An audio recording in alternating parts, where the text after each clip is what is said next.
Welcome and thanks for joining us. My guest today is Joel Kruzwick. He is the Federal Field CTO at GitLab. Joel, good to have you with us. Thanks, Tom. Good to be here. And going into fiscal 2023 and beyond, cybersecurity continues to really be at the top of the list of federal IT priorities, federal agency operational priorities.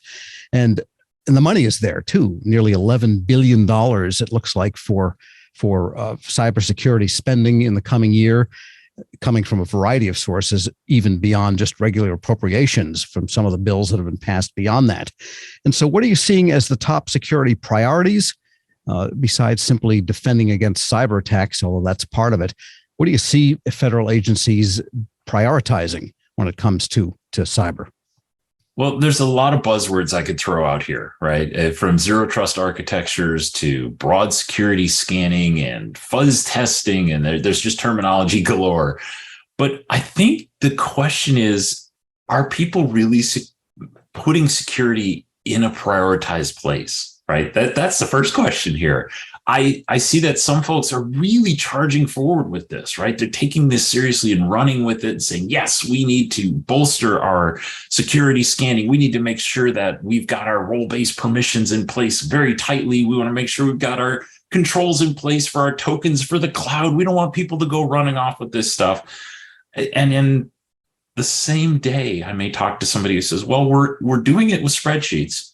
We're managing everything today that way, and it's working for us. And I kind of cringe a little and say, well, how much manual error can you tolerate in the world of cybersecurity, right? So I think it's interesting to look at that from a prioritization and the variety of responses we get when we ask that question. And we're finding that I think agencies are trying to, at least in some cases, automate the processes to discover and defend against cyber attacks. Maybe talk about the idea of an automated red team where, it's a bot doing the work that people used to do. Yeah, absolutely. So, one of the great things I do see happening is that shift from reactive to proactive security. And I love seeing this because it's been something we've dealt with so long is, oops, something went wrong, let's fix it. Now we're on the other side of this. And a red team has often been just associated with a response. Well, I'm seeing automated red teams used as a proactive approach to application security. Let's secure this thing before it goes out the door. Let's hit it hard. Let's make sure it's got our best foot forward before it goes into production. And I think seeing that really take off lately has been a very exciting thing for me to see. It's something we've been working on a long time, and it's nice to see that has so much traction right now.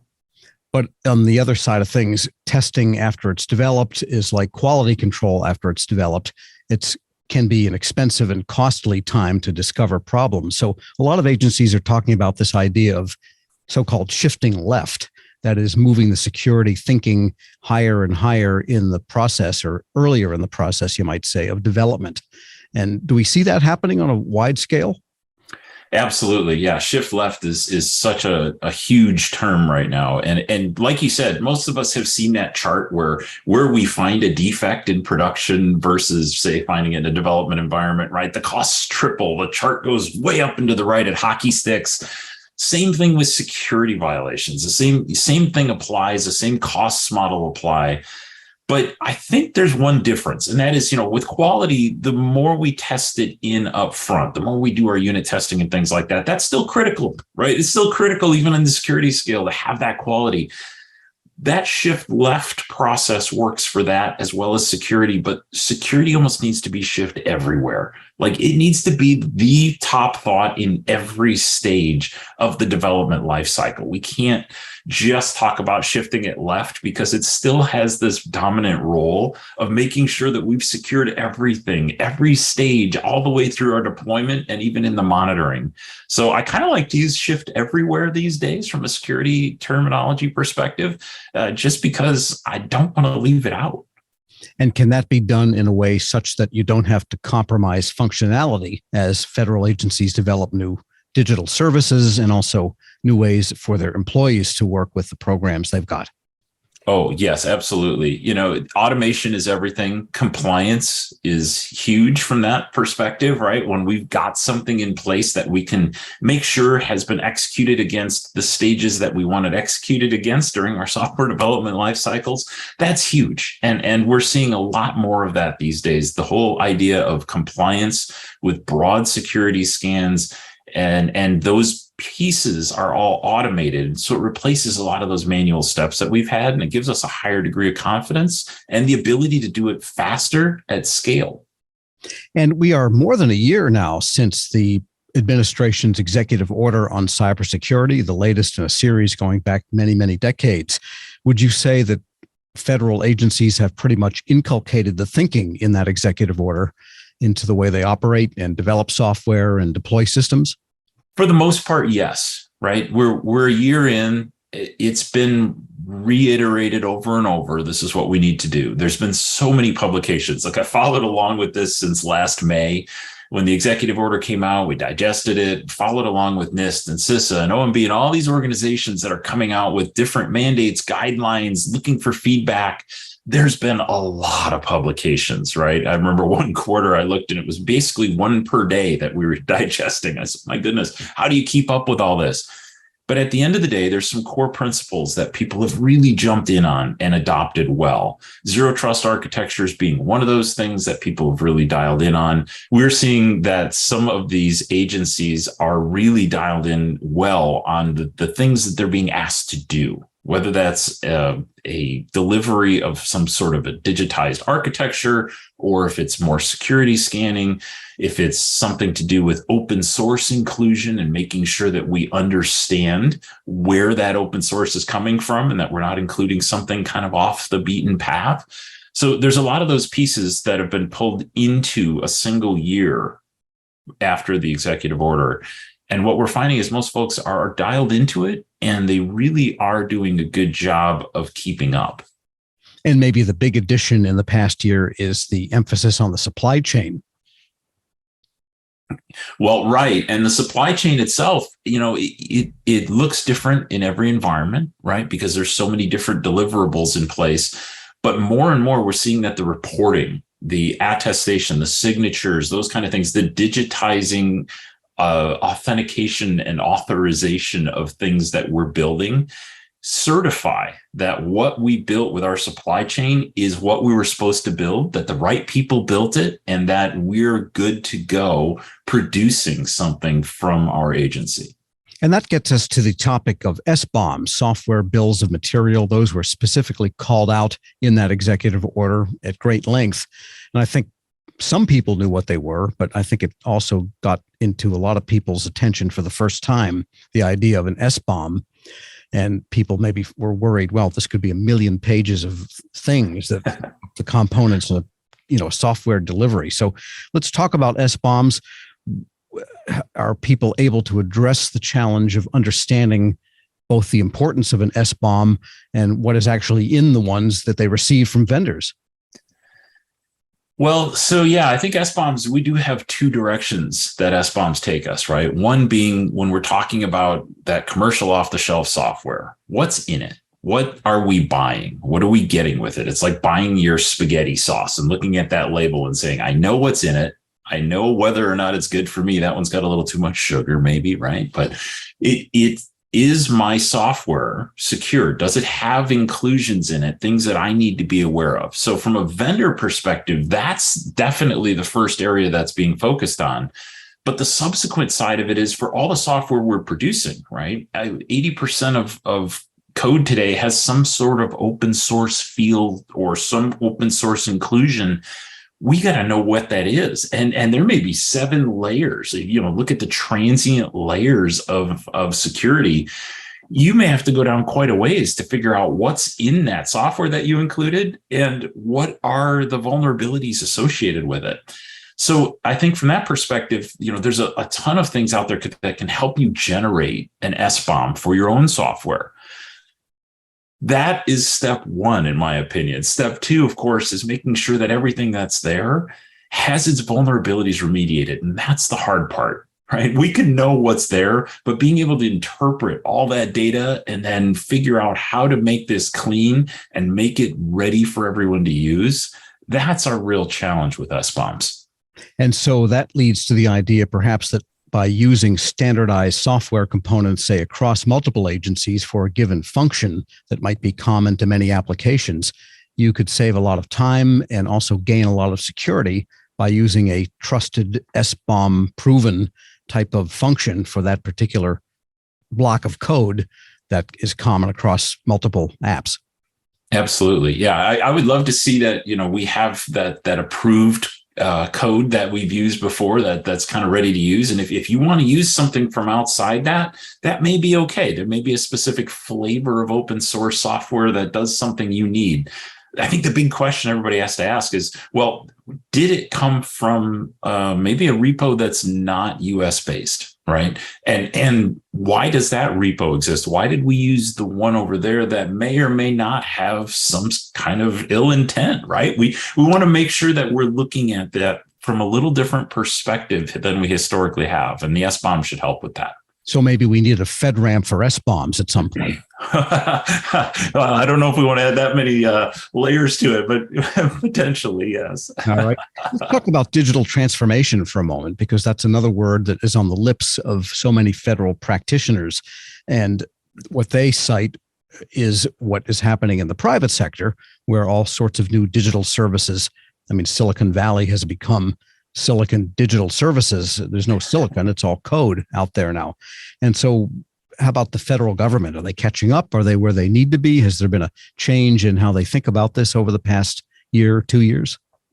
Oh, absolutely. Yes. Digital transformation, it's funny, that term's been around for quite a while and it's morphed, right? When we talked about digital transformation 15 and 20 years ago, it was really agile transformation, right? And then we kind of went through the DevOps transformation and now it's the DevSecOps transformation and we're transforming the business. And, we talk about it in so many different ways. Here's the interesting thing.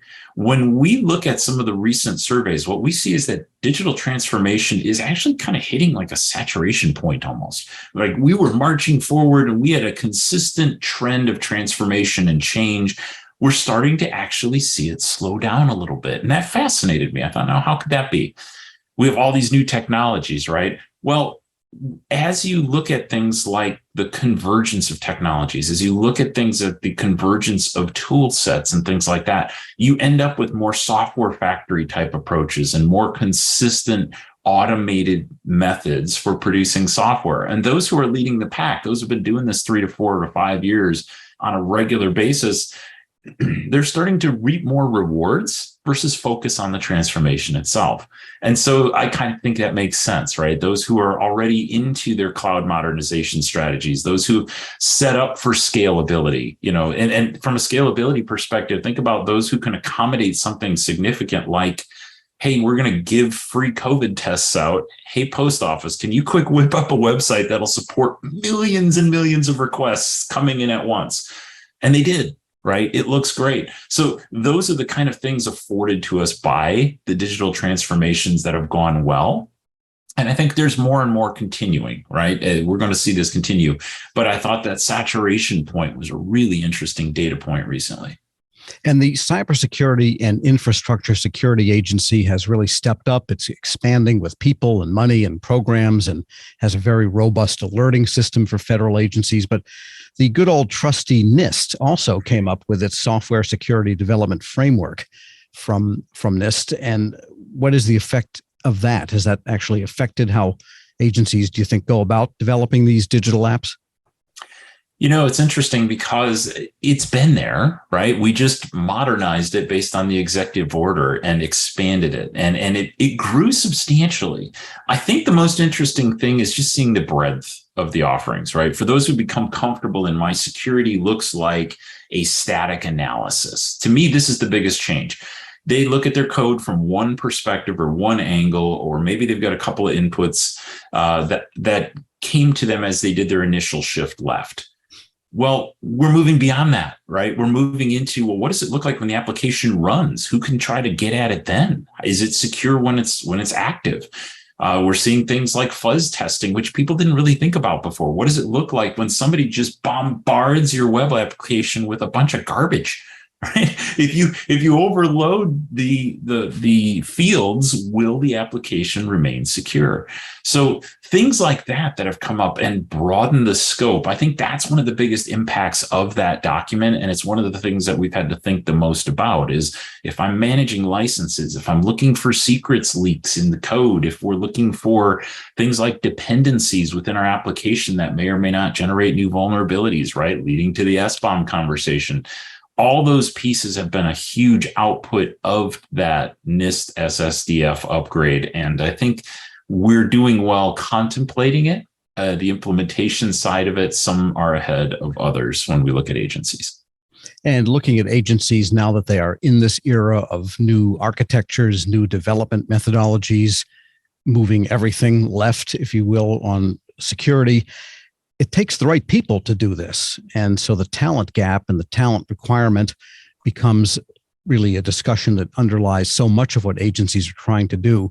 Do you feel like does it look like the federal government is getting the talent it needs on the civilian side to carry out all of these mandates and all of these best practices? I think it's a really big challenge. And I think the challenge is about to grow, right? If we look at the age of employees in the government space, we see that there's a large number of people moving closer to retirement. And we know that that's going to have a pretty heavy impact, right? So we're trying to attract new people. We need to have the tools in place that make this simple, right? So when I think of, for instance, we talked about the automated red team approach. If I can simplify that, if I can get my configuration down to something really simple with modern development methods and modern applications, and I'm not trying to adapt something from 20 years ago to try to fit the new model, right? Those kind of things will make a huge difference, not only in attracting new talent, but being able to afford yourself some of that turnover that we see, because now you've got the systems in place to make sure that that security supply chain continues, versus having it turn over with each person that may or may not own the administration of those tools, who finds greener pastures. And that gets to the question of development methodologies. There's the old school waterfall, there is the DevSecOps and the agile factory approach. Are agencies actually moving away from waterfall in a significant way to get to these new methodologies, the factory approach? Yes and no. The interesting answer to that comes from data that I just literally combed through yesterday. So this is fresh. Our latest survey results show us that waterfall actually has experienced a slight uptick recently again, which we did not expect. That about knocked me over because I did agile transformations for a decade.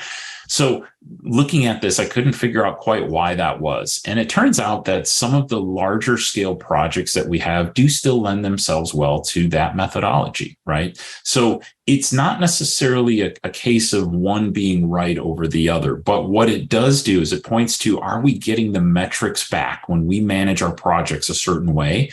Are we getting the metrics back well? And are we still able to pivot when necessary to get the right things done at the right times and secure them in our offerings? And I think as long as that automation trend, if it continues, when we can secure our code and we can adopt those modern methods to continue that automation and that compliance-based development program, I think that's going to be the key to everything, because we'll be able to then go back and say transparently, I can see from one end of this to the other, from idea to my outcome to my production, and make sure that things were implemented correctly. All right. Sounds like a great course of action. We're glad to have you describe it to us today. Let me thank today's guest, Joel Kruzwick, is the Federal Field CTO at GitLab. Joel, it's been great speaking with you. Thank you. Same here. And I'm Tom Temin. For more on this discussion, please visit federalnewsnetwork.com and search GitLab.